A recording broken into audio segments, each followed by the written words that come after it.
2018 اور 19 میں، اب میری بات کو بڑے غور سے سن، 2018 اور 19 کے اندر آسٹریلیا کے اندر یہی اونٹ تھے، تقریباً کوئی کہا جاتا ہے کہ 10 لاکھ سے زیادہ اسی طرح کے اونٹ تھے، ان کے اوپر باقاعدہ جو ہے نا تیل چھڑک کر آگ لگا دی گئی مختلف جگہوں پہ، درکار دی جگہ،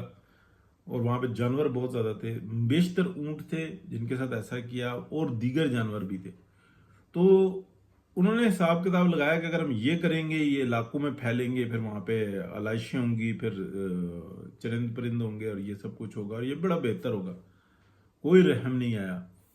اونٹوں کو آگ لگی، وہ بیچارے جھلس گئے، پھر وہ ادھر ادھر دوڑتے پھرتے رہے، کوئی اسی وقت مر گیا، زیادہ تر دوسرے تیسرے دن چوتھے دن، 15 20 دن جو انسان وہ زندہ رہے، پھر وہ مرے، اذیت کی موت مرے۔ اور